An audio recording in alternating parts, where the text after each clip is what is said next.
Saudara-saudara, kita sudah membicarakan tentang Daud. Iman Daud. Daud adalah seseorang yang sangat unik. Daud adalah seorang yang masih kecil dipilih Tuhan untuk tugas yang besar. Daud tidak mempunyai urutan yang paling tinggi dan paling depan di dalam latar belakang kelahiran, di dalam keluarganya. Di dalam keluarga ada 7 saudara yang lebih dewasa, lebih besar dari Daud. Tapi Tuhan berkata kepada Samuel, bukan 7 yang besar ini, tapi 1 yang paling kecil yang akan aku pilih menjadi hambaku.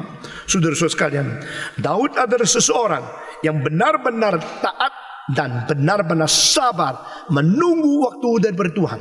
Dia merasa diri tidak layak.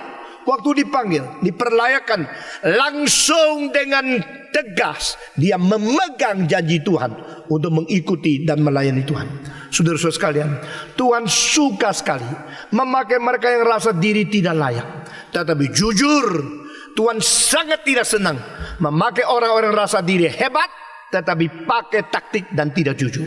Saudara-saudara sekalian, Tuhan sangat senang memakai mereka yang rasa diri tidak layak, tidak cukup, tidak sanggup, tetapi mereka berkata, jikalau memang Tuhan menghendaki saya bersandar kepadamu, memberanikan diri, mengerjakan pekerjaan Tuhan, berapa berat pun, berapa besar pun tugasnya, saya akan melayani.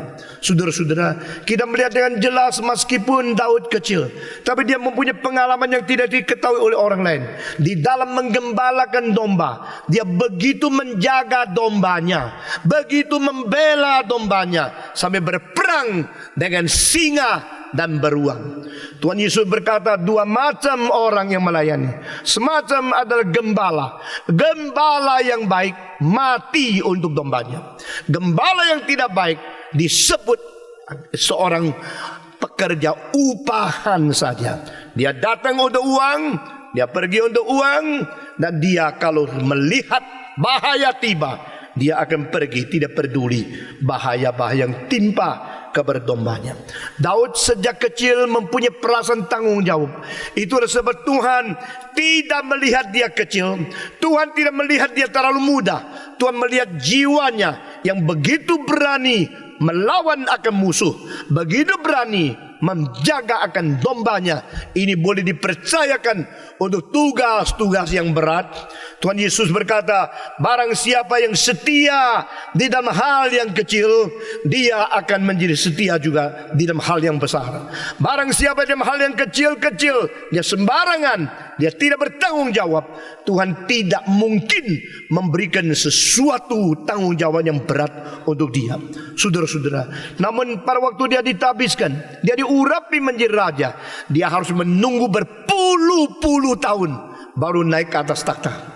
Nah, saudara-saudara, ini merupakan satu latihan, sesuatu hal yang sudah dipredestinasikan tetapi belum diwujudkan, memerlukan ketaatan, kesabaran yang tidak habis-habis untuk menunggu waktu Tuhan tiba. Saudara-saudara sekalian, Saul masih hidup, Saul masih menjadi raja, meskipun tidak beres, tidak karu-karuan, tetapi Daud tidak bisa bicara apa-apa. Saudara-saudara, dia tidak mendoakan Saul cepat mati supaya saya menggantinya. Dia tidak mendoakan cepat-cepat tiba saya boleh naik di atas tahta. Dia dengan tekun sabar menaklukkan diri di bawah pengaturan Tuhan. Nah, saudara-saudara, orang semacam demikian pada satu hari, pada waktu dia dipakai Tuhan, akan menggempakan seluruh sejarah. Saya pernah mendengar di dalam sejarah OMF, pernah ada satu orang yang bakat khotbahnya tidak baik dan orang yang sederhana, tapi setia luar biasa, dikirim ke Afrika. Lalu di situ karena pekerjaan mimbar kurang banyak untuk dia dan dia tidak terlalu hebat, maka akhirnya dia merelakan diri menambal sepatu yang rusak-rusak di dalam gudang yang berpuluh-puluh tahun. Dia bekerja begitu sulit, kira-kira 7 tahun. Akhirnya kesetiaan dia dan karakter yang luar biasa dari dia menjadikan dia dipercaya dan dia dianggap menjadi direktur jenderal seluruh dunia. Saya mendengarkan cerita itu tahun 65, berarti sudah hampir 40 tahun yang lalu, oleh seorang OMF yang pernah menjadi guru saya. Saudara-saudara sekalian, di sini kita melihat kesetiaan, kesabaran itu merupakan suatu hal yang Tuhan memandang dan menghargai. Dan setiap orang yang mau melayani Tuhan, biar kita mempelajari apa yang menjadi kebajikan yang dinyatakan oleh Daud. Ketika kita melihat Daud adalah seorang yang setia kepada atasannya, dan dia adalah seseorang yang tidak sembarangan membalas dendam atau mencela, meskipun Daud mengetahui banyak kelemahan di dalam diri Saul. Saudara-saudara sekalian, pada waktu Saul dibunuh, yang membunuh Saul datang minta diperkenan oleh Daud. Saya melihat dia sudah luka, lalu aku membunuh dia. Dengan kalimat setara demikian, dia kira dia mendapat pujian daripada Daud. Dia kira dia diberikan ke tempat yang tinggi di dalam pemerintahan Daud yang baru. Daud mengatakan, dari mulutmu kau mengaku dirimu telah membunuh Saul. Itulah sebabnya kau harus mati. Saudara-saudara, di dalam filsafat Tionghoa, Konghucu mengatakan hanya 2 huruf yang harus ingat seumur hidup dan bisa dipakai dalam setiap situasi. Pertama, yang bawah setia kepada yang atas. Yang atas mempunyai pengertian penuh kepada yang bawah. Atas ke bawah penuh pengertian, bawah ke atas penuh kesetiaan. Ini menjadikan prinsip etika di seluruh masyarakat. Saudara-saudara sekalian, itu adalah namanya Zhong Su Zidao. Xia dui sang Zhong, sang dui xia Su. Bawah ke atas setia, atas ke bawah kasih dan pengertian. Filsafat ini kalau dibandingkan dengan pikiran Alkitab, maka kita melihat Allah memberikan 2 huruf yang lebih indah daripada Konfusianisme di Alkitab, yaitu atas ke bawah kasih, bawah ke atas taat. Ini tercantum dengan jelas dalam buku Efesus. Di sini dikatakan orang-orang yang menjadi anak, taatlah kepada bapamu, dan bapak ibu kasihilah anakmu. Yang menjadi budak, taatlah kepada tuanmu. Yang menjadi tuan, kasihilah budakmu. Yang menjadi istri, taat kepada suamimu. Yang menjadi suami, kasihilah istrimu. Yang menjadi manusia, taat kepada Tuhan Allah, dan Allah mengasihi manusia. Ini 2 huruf saya bandingkan dengan Konfusianisme. Saya merasa jauh lebih manusiawi dan jauh lebih praktis, jauh lebih memberikan pengertian bahwa manusia taat dan manusia dicintai dari atasan. Yang menjadi atasan kalau tidak mencintai bawahnya, tidak layak menjadi pemimpin, tidak layak menjadi atasan. Yang atasan hanya tahu bagaimana memperalat, bagaimana memeras, bagaimana memerintah, bagaimana menindas bawah. Dia akan dibenci karena kepemimpinannya adalah kepemimpinan yang kejam dan kurang manusiawi. Saudara-saudara, sedangkan kalau engkau mengasihi bawahanmu, bawahanmu akan lebih taat kepada kamu. Suami mengasihi istri, istri lebih taat kepada suami. Allah mengasihi kita, sepatutnya kita akan memberikan ketaatan kepada dia. Ini semua menjadi 2 unsur yang penting di dalam pembentukan etika masyarakat di dalam seluruh alam semesta. Saudara-saudara sekalian, dan Daud adalah orang yang mengerti bagaimana setia kepada atasannya. Bukan berarti atasannya tidak bersalah, atasan penuh dengan kelemahan, tetapi itu urusan dia dengan Tuhan. Karena Saul diurapi oleh Tuhan Allah, maka tidak boleh tangan saya sendiri jatuh kepada dia untuk melukai dia atau membunuh dia. Biar Tuhan yang sendiri bekerja menghakimi dia, bukan urusan saya. Saudara-saudara sekalian, kita selalu bersalah kira kita mempunyai kebenaran mutlak. Maka bersalah seperti itu mengakibatkan kita main hakim sendiri. Saudara-saudara, ya yang atas kalau tidak beres kepada bawah, bawah tidak beres kepada atas, lalu orang lain main hakim, main peranan hakim. Semua tidak menghargai dalil yang ditetapkan oleh Tuhan secara natur atau hukum yang sudah ditulis secara konstitusi. Mainkan hakim. Saudara-saudara, mengapa membunuh? Aku menentukan mati hidupmu. Mengapa? aku merasa engkau mengganggu aku, maka aku merebut hak Allah untuk mematikan engkau. Memain peranan hakim, sendiri angkat diri sendiri menjadi hakim. Ini tidak disetujui oleh Alkitab. Biar kita patuh kepada perintah Tuhan, kita patuh kepada prinsip hukum, kita patuh kepada apa yang sudah menjadi konstitusi.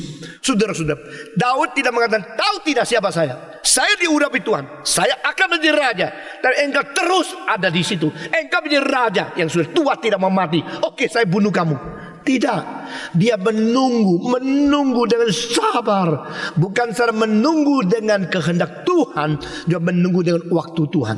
Ini dua hal perlu dipadukan. Kadang-kadang kita sudah tahu kehendak Tuhan, tapi kita tidak mau tunggu waktu Tuhan. Mengetahui kehendak Tuhan sama menanti waktu Tuhan, ini harus dikombinasikan. Semua 1, 2, 3 mengetahui kehendak Tuhan dan menunggu waktu Tuhan. Dua-dua harus digabungkan. Saudara-saudara, saya seumur hidup tidak berani melangkah apa-apa, memutuskan apa-apa kecuali kedua hal ini sudah kelop. Saya harus tahu dengan jelas ini kehendak Tuhan. Saya harus tunggu dengan sabar sampai waktunya Tuhan sampai. Kalau tidak demikian, maka manusia akan berada di takhta dan Tuhan dan kemuliaan akan disingkirkan, digeser, dan di situ hari depan kita mengalami kecelakaan dan kesulitan yang besar sekali. Saudara-saudara, Daud mengerti bagaimana sabar, bagaimana menanti, bagaimana menunggu, sebab waktu Tuhan sampai baru dia mencapai sesuatu yang ditetapkan oleh Tuhan. Saudara-saudara, orang secara demikian tidak mengangkat diri. Saudara-saudara, bedanya Kristus dengan setan adalah setan tidak setara dengan Tuhan Allah, tapi ingin melebihi daripada tempat yang ditetapkan, tinggi sampai sama dengan Allah. Akhirnya Tuhan menurunkan dia dari status yang tinggi sebagai penghulu malaikat menjadi perintang yang jahat, setan yang akan dihakimi. Saudara-saudara, sedangkan Kristus setara dengan Tuhan Allah Bapa, tapi dia rela turun, merendahkan diri menjadi manusia, bahkan dilahirkan di palungan tempat binatang. Itu sebab keadaan aktif yang menurunkan diri menjadikan pasif dipermuliakan oleh Tuhan Allah. Setan aktif mau meninggikan diri, pasif diturunkan dari tempat yang mulia. Kristus aktif menurunkan diri, merendahkan diri, pasif dipermuliakan sampai selama-lamanya. Ini adalah semua prinsip rohani yang harus kita mengerti dengan sungguh-sungguh. Saudara-saudara sekalian, bukan saja demikian, kita melihat Daud selain dia mempunyai kesetiaan, ketaatan, dia mempunyai ciri khas yang keempat di dalam imannya. Dia sangat mengerti rencana Tuhan Allah, sangat mengerti isi hati Tuhan Allah. Dari mana kita mengetahui? Saudara jangan lupa Mazmur, di dalam seluruh Mazmur 150 syair, 150 Mazmur, di antaranya sebagian besar ditulis oleh Daud. Nah saudara-saudara, ini satu hal yang sangat-sangat langka. Raja-raja pada zaman itu taunya militer, taunya kuasa, taunya pemerintahan, taunya sewenang-wenang melakukan hal yang diinginkan oleh nafsu dan rencana sendiri.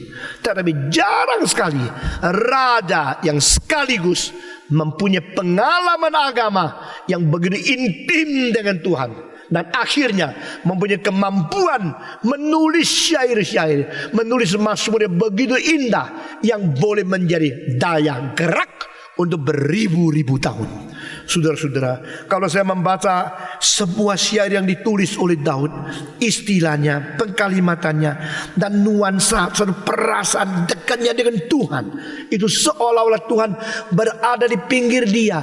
Dia sedang bisik-bisik yang begitu intim yang kita tidak ada pengalaman itu.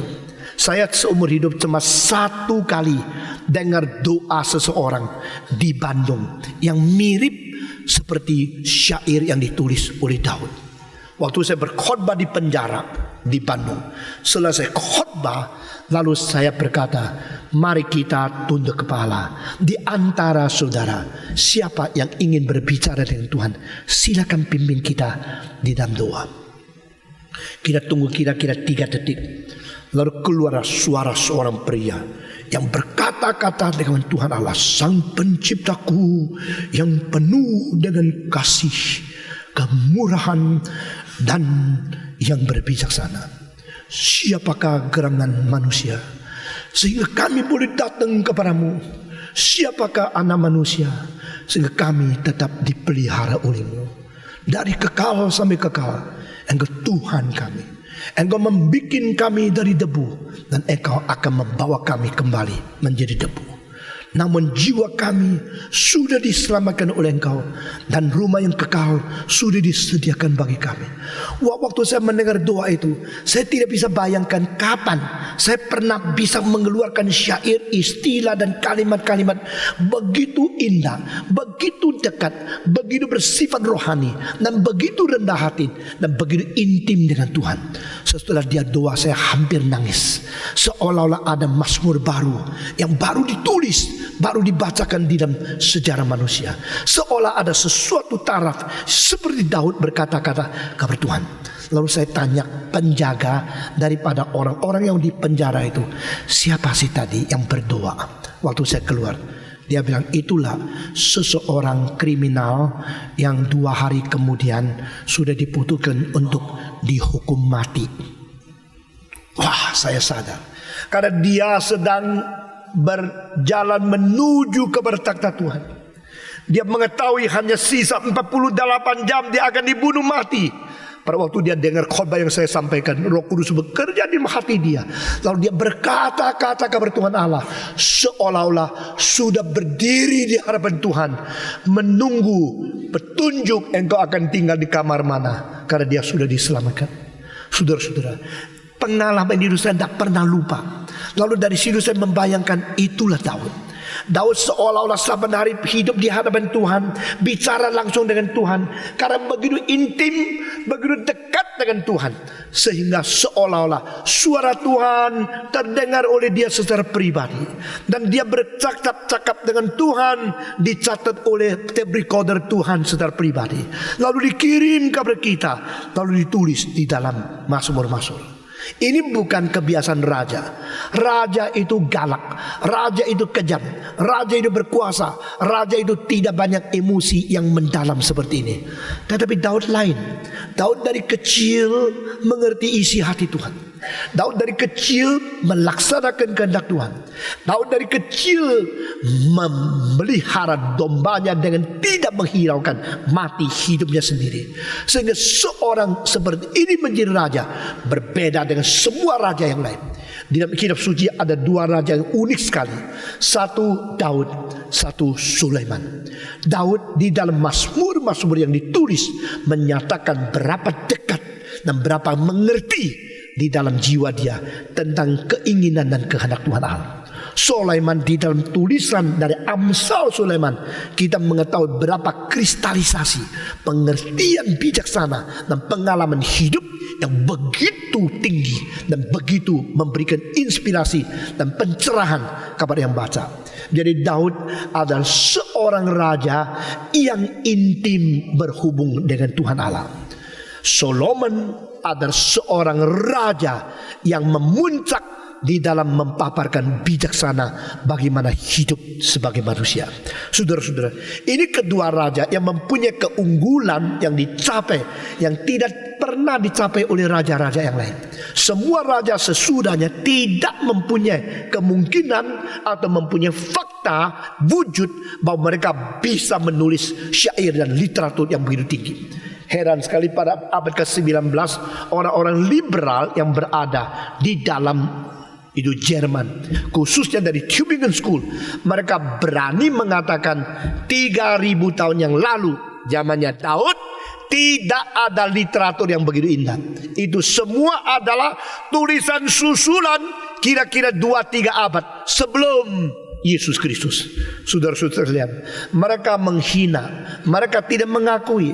Memang sampai hari ini arkeologi tidak menemukan alat-alat yang paling bagus dan seninya cukup tinggi di dalam zaman Daud mendirikan atau zaman Solomon membangun akan bait Allah. Namun demikian saudara-saudara, melambat laun abad 19 akhir abad 20 melalui justru banyak arkeolog yang bukan Kristen, mereka akhirnya menemukan bahkan sebelum Daud di dalam zaman Abraham pun sudah mempunyai sastra dan mempunyai literatur yang tinggi sekali, dan tulisan-tulisan mengenai hukum yang terdapat di dalam Hammurabi Stone, yaitu lebih daripada Daud 1000 tahun. Saudara-saudara, sudah menyatakan berapa hebatnya. Lebih daripada Daud berapa 1000 lebih tahun sudah menyatakan keindahan literatur yang luar biasa. Sehingga bungkamlah orang liberal yang menganggap diri akademis dan mengkritik Alkitab mati-matian. Saudara-saudara sekalian, Daud begitu mengerti isi hati Tuhan. Di dalam mazmur-mazmur yang ditulis oleh Daud, saya kaget karena ada pengertian yang belum pernah ada pada orang-orang sebelum dia mengenai Allah dan anak Allah, dan anak Allah disebut Tuhan, dan Tuhan berkata kepada Tuhan, Tuhanku berkata kepada Tuhan, Tuhan berkata kepada Tuhanku. Ini di mana? Di Mazmur 110. Jadi pengertian dia tentang isi hati Tuhan sudah capai sampai Allah Tritunggal. Ini di perjanjian lama jarang orang mengerti, dan dia mengerti ada anak Allah yang adalah Tuhan. The Lord spoke to my Lord. Tuhan berbicara kepada Tuhanku. Sebagaimana kita mengetahui orang Israel tidak berani langsung menyatakan Allah Yehova, tidak berani, karena ada hukum ketiga dari Musa di dalam 10 hukum. Jangan menyebut namaku dengan sia-sia. You must not put my name in vain. Itu sebab mereka tidak berani. Orang Yahudi kalau mereka menulis Alkitab, tulis duduk, ukir kulit dengan ukiran pisau yang kecil, satu huruf demi satu huruf, sampai muncul istilah Yehova. Mereka tak berani ukir. Mereka berdiri, pergi cuci tangan dulu sampai bersih. Sesudah bersih, mereka kembali mengukir dengan perasaan takut kepada Tuhan Yehova. Mengukir selesai, maka mereka baru duduk mengukir lagi kalimat selanjutnya. Mengukir kalimat selanjutnya sampai kelihatan ada Yehova lagi. Mereka berdiri lagi, pergi cuci tangan. Sesudah cuci tangan selesai, mereka baru ukir lagi Yahweh, Yehova. Selesai, baru berani duduk. Dengan demikian setiap lembaran kulit yang diukir itu sesudah selesai penuh diperiksa lagi. Waktu mereka memeriksa, ternyata salah satu huruf, maka seluruh kulit yang sudah diukir berpuluh-puluh jam dirobek, dihancurkan, tidak boleh tetap ada di dunia, karena pernah ada cacat satu titik atau satu nada.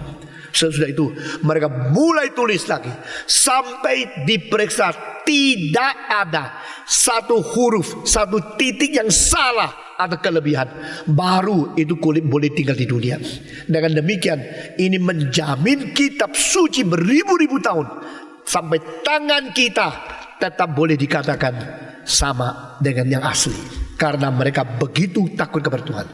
Maka pada waktu mereka baca Yehova, Yahweh, tidak berani baca, karena begitu keluar mulut keluar nama Yahweh berarti terlalu berani menyebut dia.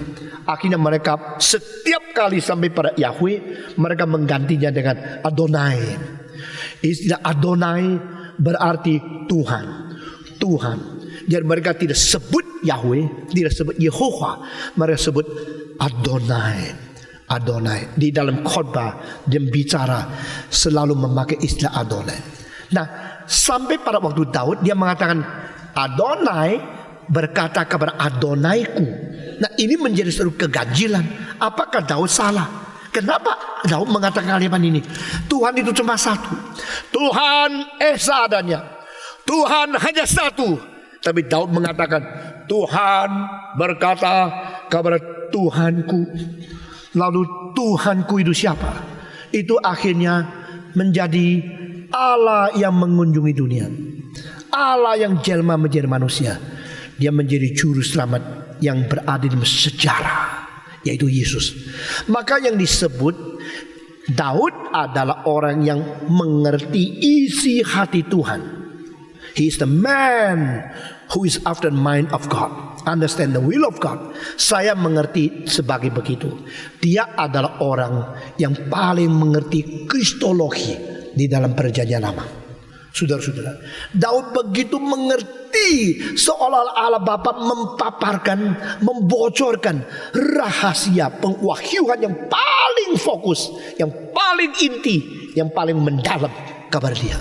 Sehingga dia mengerti isi hati Tuhan, yaitu pada satu hari Tuhan akan mengirim Tuhanku ke dunia untuk dilahirkan di dalam keadaan sebagai manusia dan dilahirkan di bawah keadaan saya, sehingga di dalam surga ada Tuhan, di dunia ada Tuhan yang dilahirkan di dalam keturunan Daud.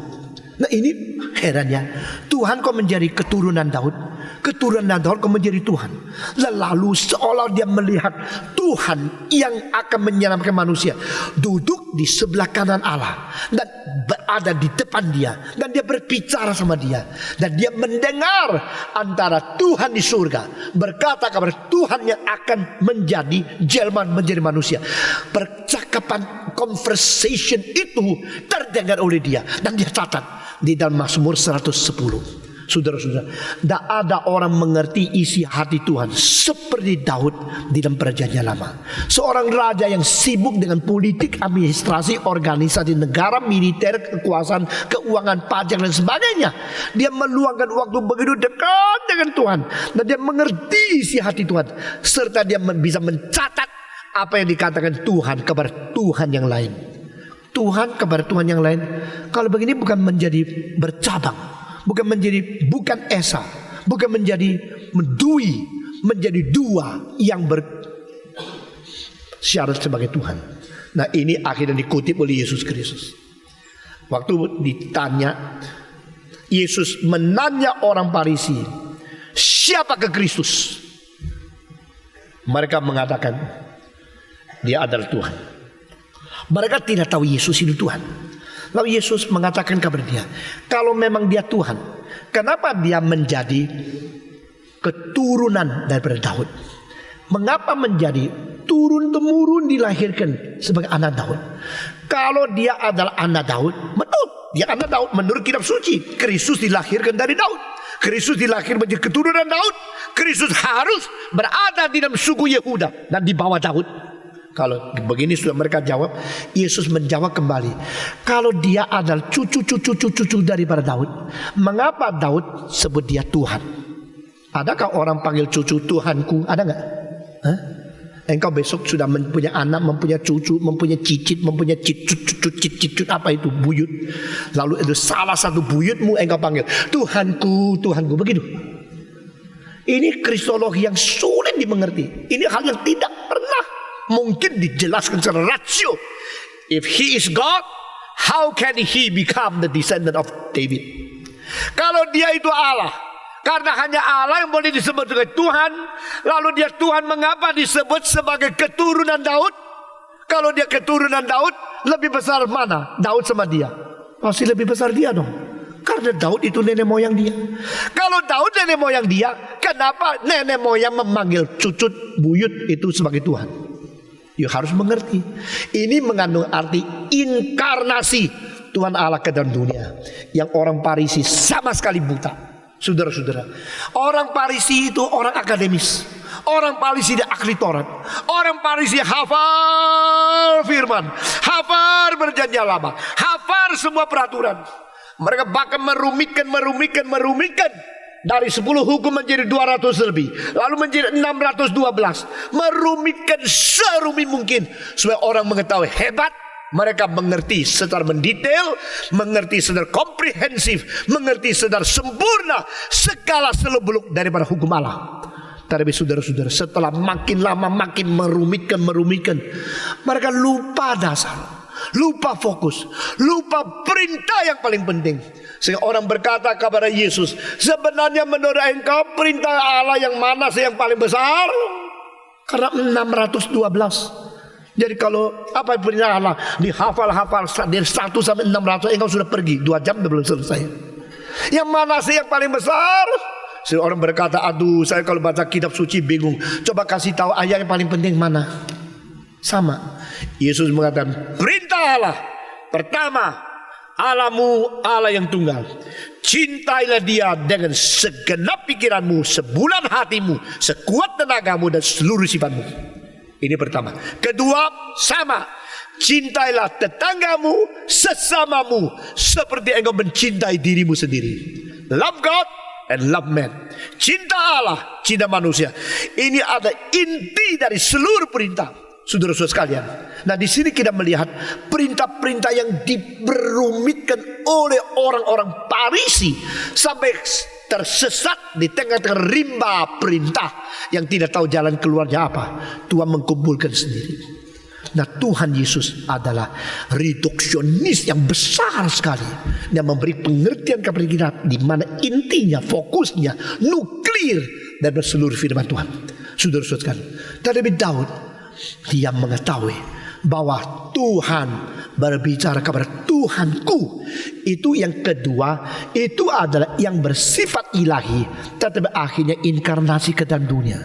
Sehingga paradoks, dia adalah Tuhan tapi dia cucu. Tuhan kok jadi cucu?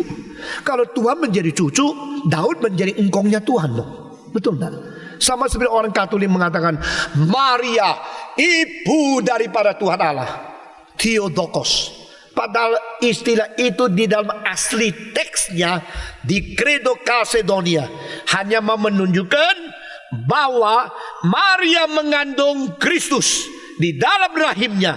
Waktu itu Kristus sudah bersifat ilahi. Tapi tidak berarti kita menganggap Maria lebih tinggi dari Kristus sehingga Kristus Allah, Maria ibunya Allah. Bukan itu artinya. Itu hanya di perdebatan doktrin Kristologi menyatakan satu titik yang penting, bahwa kita mengerti Kristus menjadi manusia, tadinya Allah. Sehingga pada waktu dia berada di rahim ibunya, saat itu pun dia sudah mempunyai sifat ilahi. Lain dengan Serintus, lain dengan orang-orang Gnostisisme yang mengatakan Yesus orang biasa. Waktu dibaptiskan oleh Yohanes Pembaptis, Kristus datang kepada dia, maka dia menjadi Yesus Kristus. Tapi pada waktu dia disalibkan, Kristus pergi dari dia, maka dia berteriak, Allahku, Allahku, mengapa meninggalkan aku? Setelah Kristus pergi dari dia, dia menjadi Yesus mati di atas kayu salib, orang biasa lagi. Nah, itu ajaran bidat. Meskipun kreatif luar biasa, itu ajaran bidat. Demi membedakan bidat daripada ajaran ortodoks, dengan membedakan yang tidak benar daripada Alkitab yang benar, maka ada istilah Theotokos muncul di dalam Credo Chalcedonia. Jadi Credo Chalcedonia menjadi credo yang paling penting mengenai Kristologi. Dan situ titik beratnya, bukan menjunjung tinggi Maria sebagai ibunya Yesus, ibunya Allah, tetapi mentitik beratkan pengertian yang sah, yaitu waktu Maria mengandung Yesus di dalam rahim, itu adalah yang bersifat ilahi. Sama, kalau engkau bisa memanggil Maria sebagai ibunya Allah, kalau begini kita juga boleh memanggil Daud engkong nenek moyangnya Allah dong. Saudara-saudara, dia berkata, Tuhan berkata kepada Tuhanku, engkau ada duduk di sebelah kananku, aku menjadikan musuh tempat tumpuan kakimu. Ini kristologi yang hebat. Saudara-saudara, waktu saya memikirkan tentang Daud, tentang apa yang menjadi iman Daud, makin memikir makin dicerahkan, makin mikir makin dimengertikan berapa limpah pengertian Daud tentang Yesus Kristus. Barang siapa yang mengerti Kristus, dia mengerti isi hati Tuhan. Barang siapa yang sadar sengsara Kristus, dia orang yang mungkin mengasihi Tuhan. Barang siapa yang tidak mengerti korban Yesus, dia tidak mungkin mencintai Tuhan. Ini dalil, ini prinsip. Saudara-saudara, puji Tuhan. Daud mengerti kematian Kristus sampai di mana? Kalau saudara membaca pasal 22, 23, 24 dari Mazmur, engkau akan kaget. Seolah-olah Daud pernah berada di bawah kaki salib di atas bukit Golgota, melihat dengan mata sendiri bagaimana Yesus dipakukan, bagaimana dia mati, bagaimana dia berteriak. Karena Mazmur 22 dimulai dengan ayat, Allahku, Allahku, mengapa engkau meninggalkan aku? Mereka telah menusuk kedua tanganku, kedua kakiku, dengan menembusi dagingku. Kalimat-kalimat yang muncul itu seolah-olah teriakan-teriakan yang baru didengar, sehingga engkau seperti hanya membaca Mazmur 22, seperti engkau sedang mengulangi apa peristiwa yang berada di perjanjian baru. Tetapi memang literatur di pasal 22 itu 1000 tahun sebelum Yesus disalib.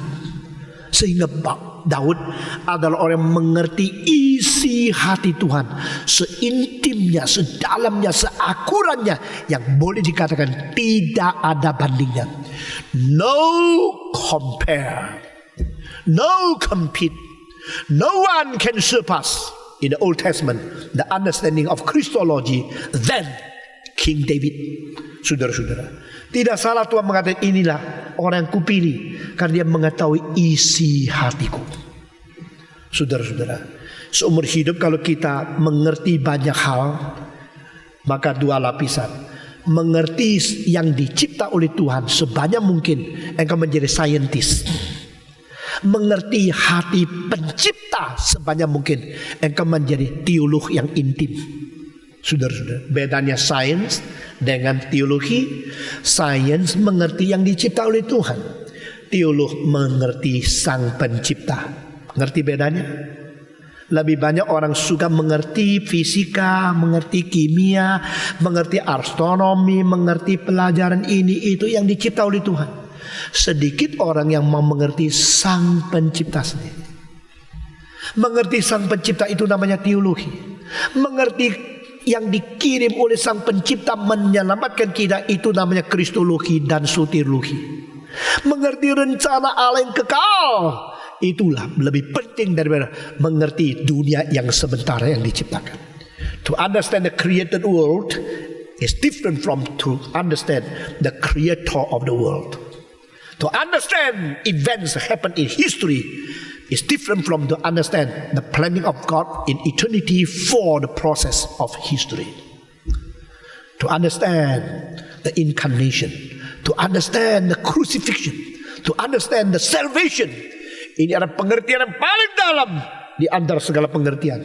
Dan ini sudah dicapai oleh Daud 3000 tahun yang lalu. Saudara-saudara, Mazmur 22 sengsara dan kematian Kristus. Mazmur 23 kemenangan dan kebangkitan Kristus. Mazmur 24 kenaikan dan kemuliaan Kristus. Saya tidak pernah tahu itu. Saya tidak merasa itu. Selalu kita hanya mentafsirkan Mazmur 23 itu Mazmur yang menghibur diri. Tuhan itu gembalaku, aku tidak berkurang apa-apa. Apalagi kalau engkau lagi picik paling senang baca ayat itu. The Lord is my shepherd, I shall not want. Saudara-saudara, sebenarnya ayat yang penting di situ adalah meskipun aku melewati lembah bayang-bayang maut, engkau menyertai aku, engkau menghibur aku. Sebenarnya betul-betul melewati bayang-bayang maut secara satu pengalaman total yang menang atas kematian. Siapa? Kristus. Kristus yang bangkit. Maka Mazmur 22 kematian Kristus, Mazmur 23 kebangkitan Kristus, Mazmur 24 angkatlah pintu gerbangmu, hei pintu yang kekal, karena Raja yang menang akan kembali dari medan peperangan masuk ke dalammu. Itu apa? Kenaikan Yesus ke surga. Saudara-saudara, sekali lagi ikut saya. Mazmur 22 kematian Kristus, Mazmur 23 kebangkitan Kristus, Mazmur 24 kenaikan Kristus. Ini salvation. Ini kristologi, ini soteriologi. Inilah inti dari rencana Allah memperdamaikan manusia dengan Dia. Ini inti dan konten dari rencana Allah. Manusia boleh diselamatkan, diampuni dosanya melalui kristologi. Dan yang dimengerti oleh siapa? Dimengerti oleh seorang raja 3000 tahun lalu sebelum Yesus lahir. Puji Tuhan, saya bersyukur kepada Tuhan. Waktu mempadukan semua ini, saya mengerti. No one surpassed the understanding of David concerning the Christology and the planning of soteriology in the eternity. Daud mengerti isi hati Tuhan. Daud mengerti rencana Tuhan.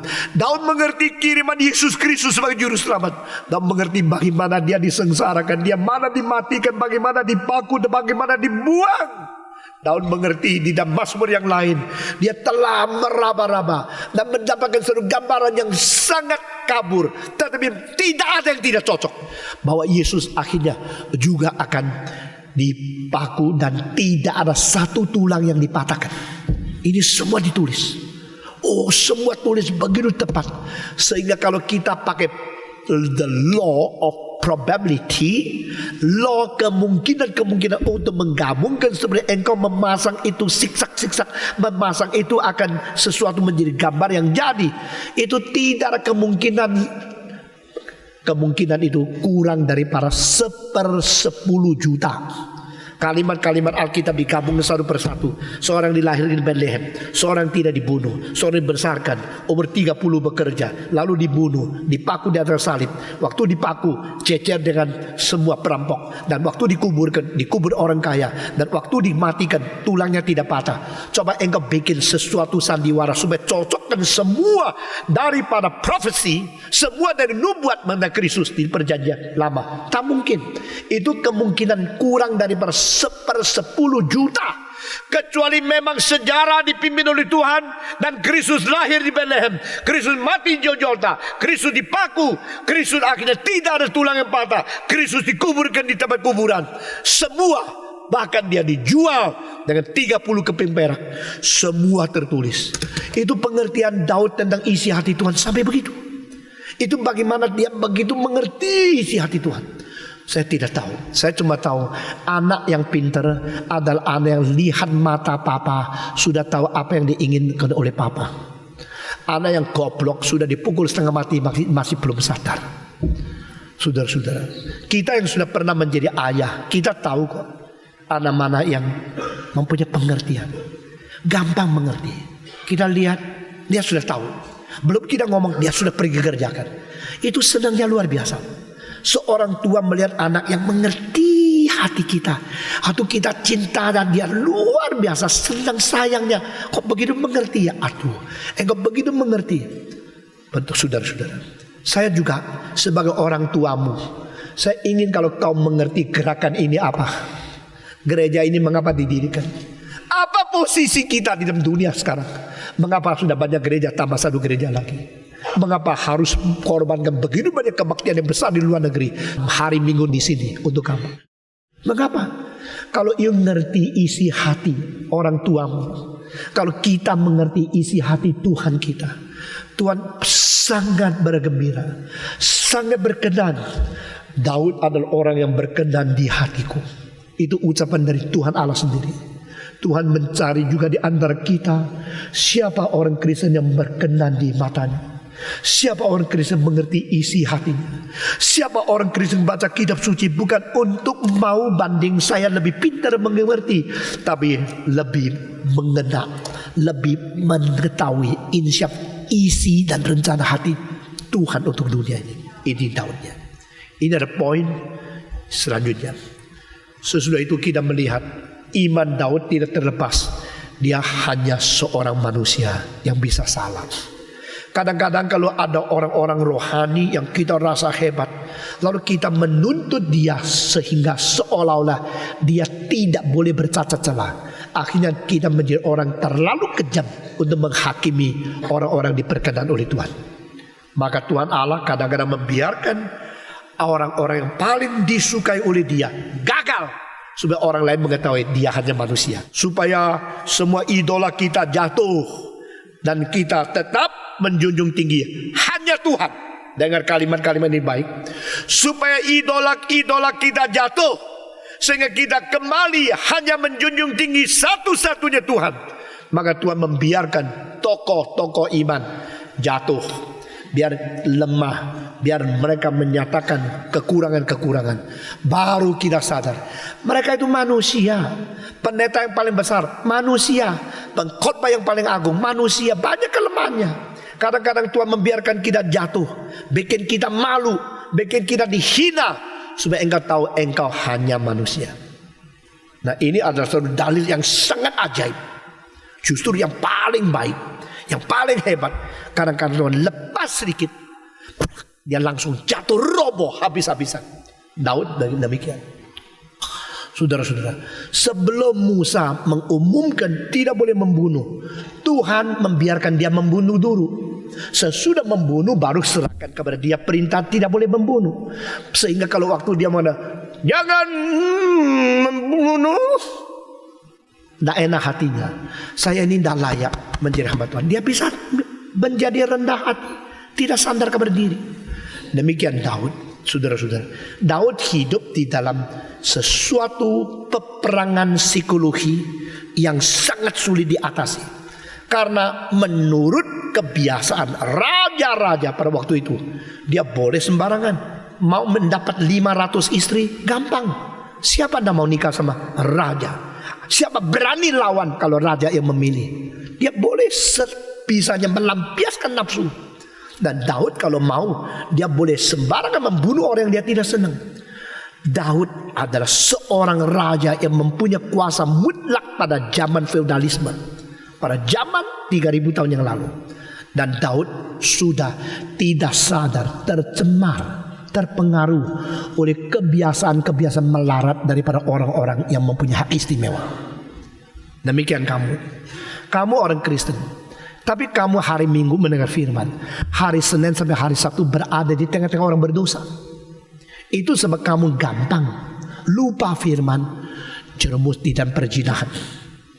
Engkau gampang lupa Tuhan, jerumus ke dalam penipuan uang dan kelicikan dan ketidakjujuran di dalam perdagangan dan sebagainya. Kamu mendengar firman Tuhan 2 jam 1 minggu, selainnya itu berada di tengah-tengah pemuda-pemudi yang suka nonton blue film, yang nonton akan VCD porno.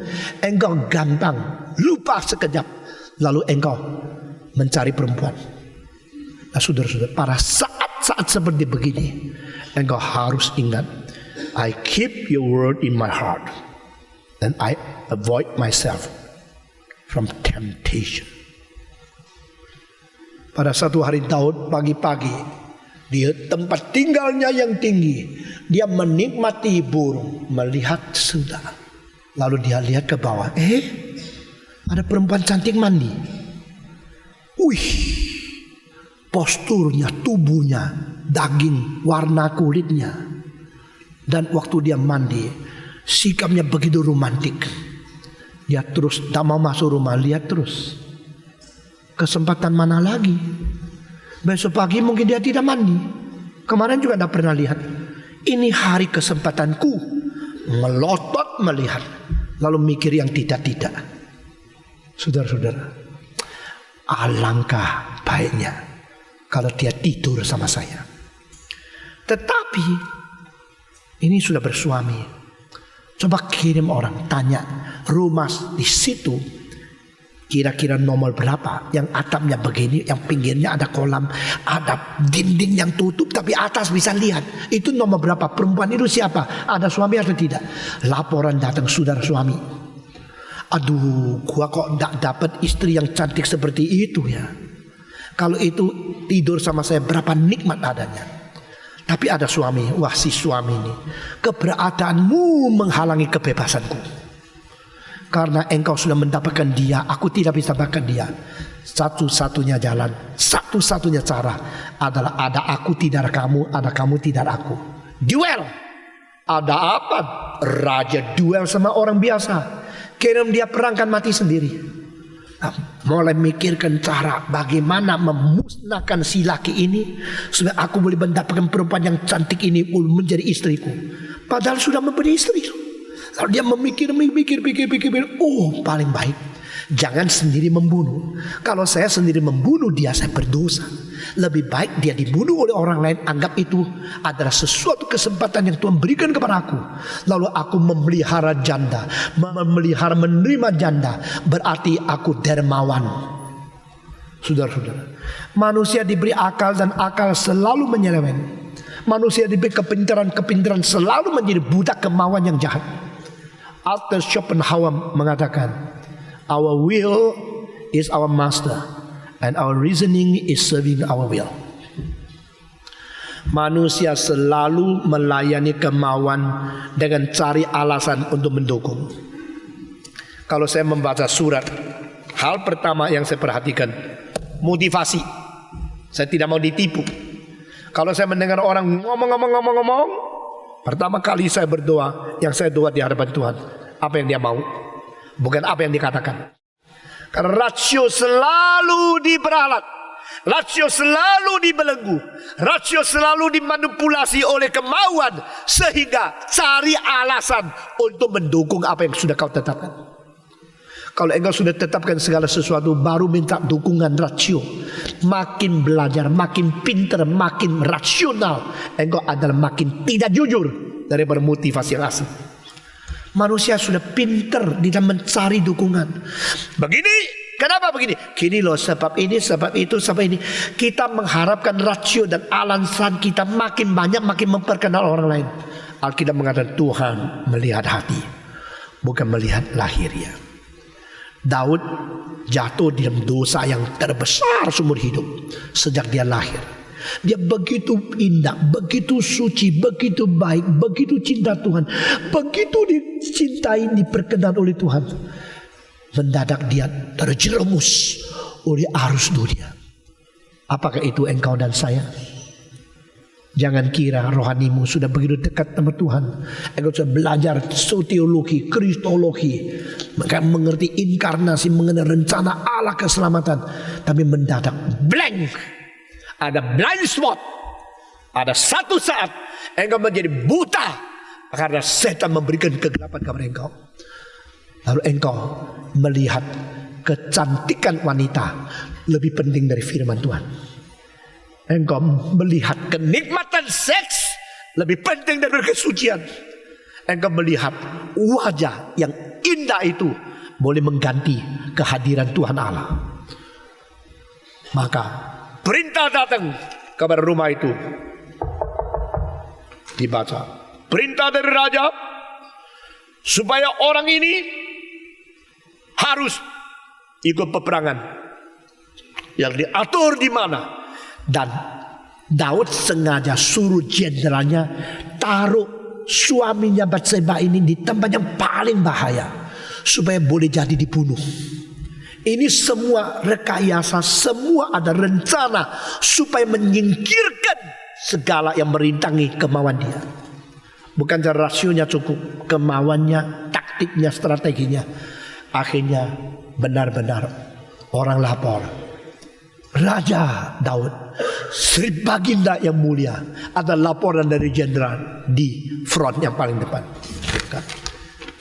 Tandanya jelas, dia sudah dibunuh di dalam peperangan. Saudara-saudara, apa yang kita kerjakan, kita kira orang tidak tahu, tapi Tuhan tahu. Mari kita belajar, saudara, seumur hidup tidak ada sesuatu rekayasa yang kita bikin dengan rencana kita sendiri. Mengkelabui manusia, bisa menutup segala rahasia di hadapan Tuhan, tidak mungkin. Kita harus jujur, harus murni, kerjakan segala sesuatu minta petunjuk Tuhan, kerja segala sesuatu murni motivasi Tuhan, kehendakmu yang jadi. Saudara-saudara, kalau ini sudah kehilangan, tidak ada orang mempunyai kekuatan melayani Tuhan dengan sungguh-sungguh. Kalau kemurnian dari bermotivasi kita sudah luntur, kita jangan mengharapkan penyertaan Tuhan konkret hadir di dalam pelayanan kita. Saudara-saudara, seumur hidup yang menjadikan kita kuat melayani hanya satu hal, yaitu betul-betul disertai oleh Tuhan, diperkenan oleh Tuhan. Dan Tuhan tidak menyertai orang yang main-main. Tuhan tidak menyertai orang yang manipulasi kebenaran. The twisting of the truth, manipulation of your strategy with the deception, with the unsincereness. Ini semua akan menjadi batu sandungan pelayanan kita. Lebih baik kita difitnah, tapi kita jangan mempermainkan kejujuran. Lebih baik kita disalah ngerti. Orang ngomong apa, tidak usah bela diri, tapi Tuhan tahu apa yang kita kerjakan itu jujur atau tidak. Saudara-saudara, selama saya hidup, satu hal yang menjadi kekuatan, saya jujur di hadapan Tuhan. Kalau saya marah, kalau saya kurang baik sifat saya, maafkan saya. Tapi saya berkata, setiap kalimat yang saya katakan jujur dari hatiku. Maka saya berani berkhotbah, berani berdiri di hadapan Anda, mengajak Anda kembali kepada Tuhan. Itu tidak jujur. Dia sudah mati. Nah, di sini seorang raja yang mempunyai jiwa gembala yang baik menjadi senang atas kematian orang lain. Karena apa? Karena dia sudah mempunyai tujuan yang di belakang fenomena-fenomena. Supaya istri cantik dia itu boleh menjadi milikku. Aku menambah satu yang begitu cantik. Dan dia mengundang Batseba datang ke istana. Lalu dia bersetubuh dengan dia. Saudara-saudara, saya merasa Batseba sengaja telanjang supaya boleh dilihat oleh Daud. Batseba mencari kesempatan untuk merayu Daud. Dan Daud jatuh di dalam pencobaan yang sangat memalukan. Tidak lama lagi dia hamil. Sudah dia hamil, dia bicara sama Daud. Dan Tuhan akhirnya mematikan bayi itu. Saudara baca sendiri di Alkitab. Tuhan itu adalah Tuhan yang adil. Tuhan itu adalah Tuhan yang suci. Tuhan adalah Tuhan yang mengetahui segala sesuatu. Namun Tuhan masih memberikan kasihan. Karena pada waktu anak kedua lahir dari orang itu juga, itu menjadi Sulaiman. Saya banyak hal tidak ngerti. Saudara, sebagai hamba Tuhan saya harus jujur. Banyak hal saya tidak ngerti. Sebenarnya istri yang mana sih yang disediakan Allah untuk Daud? Saya tidak tahu.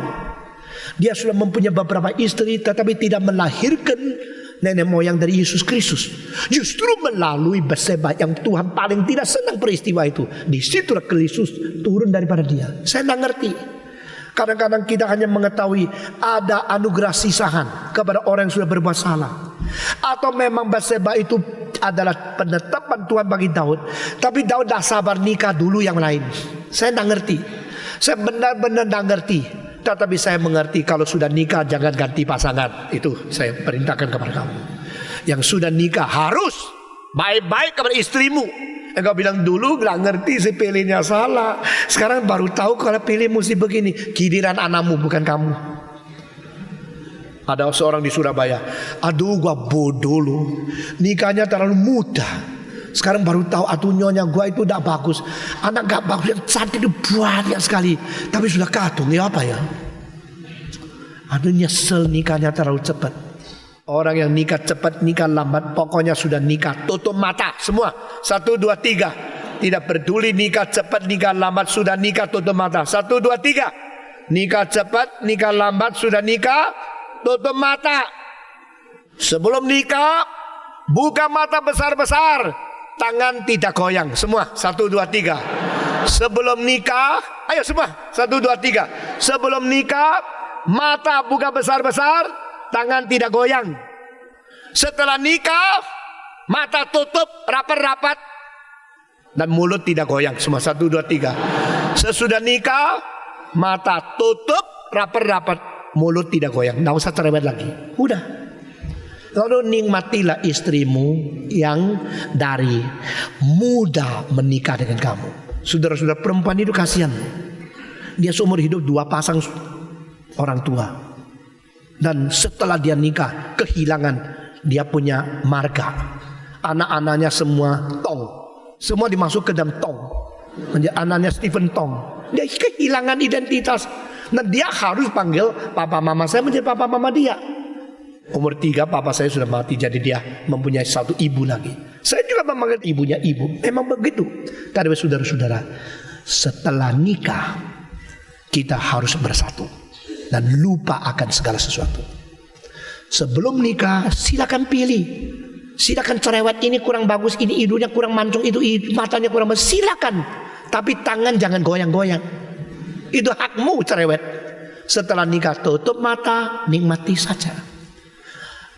Waktu perempuan pertama kali nikah, mau menikah sama kamu masih muda, itu tidak ada bayang-bayang apa-apa. Tapi kalau engkau sudah puluhan tahun, sudah jadi, sudah usahanya, baru mencari orang yang nikah sama kamu, tidak mungkin jujur, murni seperti istri yang waktu muda sudah menikahi kamu. Saudara, itu adalah kemurnian yang sangat berharga sekali. Apalagi waktu kamu masih kiri, masih miskin, sudah ada benyonya, itu luar biasa. Waktu saya nikah, malam pertama tidur di kamar rumah saya yang besarnya cuma 1,9 meter kali 5 meter. Itu kamar itu kamar mempelai. Dan tidak tinggal di hotel, sebelah ada kakak, sebelah ada mama. Dan itu rumah kecil, tetapi kita menikmati kemurnian, kejujuran. Tetapi kalau Daud sudah menjadi raja, mau? Bisa bilang, mau. Masa gak mau? Lu raja gua raji dong. Lu pemuda gua pemudi, lu raja gua raji. Mau dong. Nikah sama raja boleh juga. Kan suami saya raja. Motivasinya lain sama anak muda. Menikah sama anak muda sama-sama kiri, sama-sama miskin. Itu murni. Cintailah istrimu yang sejak muda setia kepadamu. Semua. Dekat diku dong, jangan mumu saja. Setiap orang harus bersyukur pada Tuhan. Saudara-saudara, ini ada kelemahan Daud. Di situ total gagal. Dan akhirnya ada apa? Tuhan berkata, melalui nabi yang berani, Nabi Nathan masuk ke rumah Daud, istana yang tidak terlalu besar waktu itu. Dan dia berkata dengan cerita, ada satu orang mempunyai seekor domba. Pinggirnya orang kaya mempunyai domba yang banyak.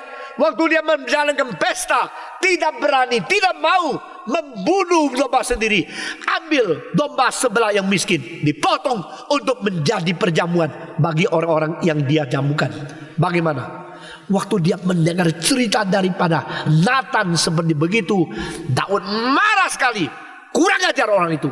Dia punya domba sendiri banyak. Kenapa dia masih ambil domba orang lain untuk dibunuh? Dia harus mati. Setelah dia mau begini, Nathan bilang, itulah kamu. Oh, ini pendeta yang berani. Pendeta berani mengatakan kepada orang-orang yang mempunyai kedudukan, mempunyai kuasa, mempunyai apapun, kalau memang dia salah. Itu benih semangat kenabian. Sangat jelas bisa dilihat. Siapa hamba Tuhan? Dilihat pada saat dia harus berani berkata-kata kepada orang yang penting di mana imannya. Saudara-saudara, mengapakah Yohanes Pembaptis dimasukkan ke penjara?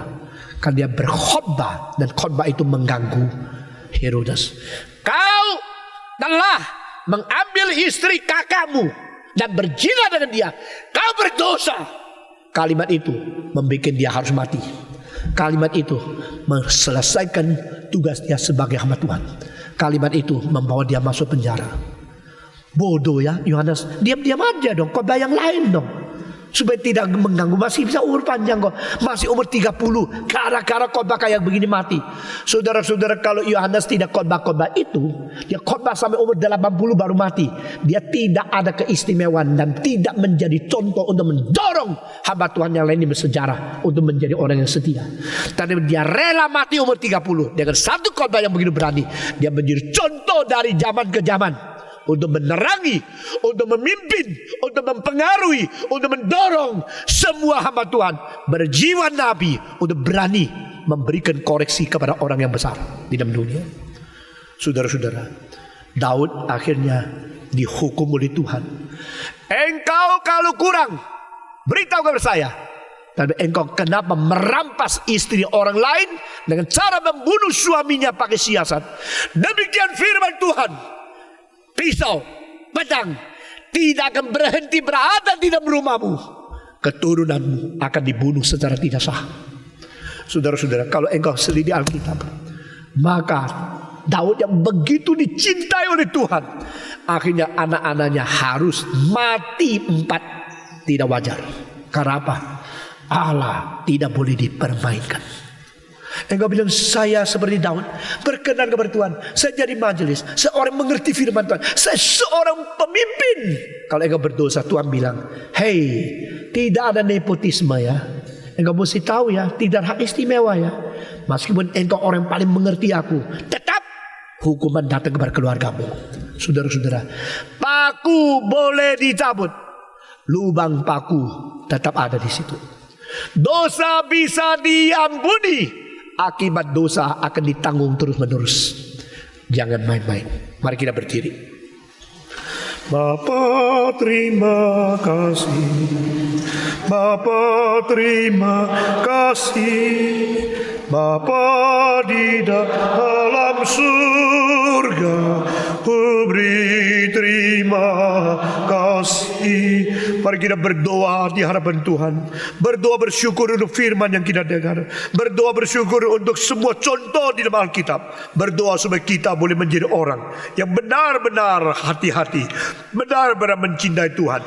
Iman kita dipelihara dan nafsu kita diatur dan dikuasai oleh Roh Kudus. Mari kita berdoa bersama-sama, semua berdoa. Bapa di dalam surga, kami berterima kasih untuk firman yang kami dengar. Kami berdoa kiranya Engkau memimpin kami, mengontrol kami, memberikan kepada kami bijaksana untuk bagaimana menahan diri dan menjadi orang yang sungguh-sungguh mengerti firman Tuhan, isi hati Tuhan, dan mengetahui apa rencana Tuhan, serta mematuhi segala perintah Tuhan. Karena Engkau Tuhan yang suci, yang tidak dipermainkan oleh siapapun. Biar kami dengan perasaan takut dan sungguh-sungguh hormat kepada Tuhan, kami hidup sebagai manusia yang memperkenan di mana Tuhan. Dengar doa kami Tuhan. Bapa di dalam surga, hamba-Mu berdoa untuk gereja ini, berdoa untuk setiap orang ikut kebaktian di sini, berdoa untuk hari depan daripada jiwa, iman dan kerohanian kami masing-masing. Pelihara kami di dalam kejujuran, kesungguhan, sehingga kami boleh dipakai Tuhan sepanjang hidup. Dengar doa kami yang kami panjatkan dalam nama Yesus Kristus, penebus dan juru selamat kami yang hidup. Amin.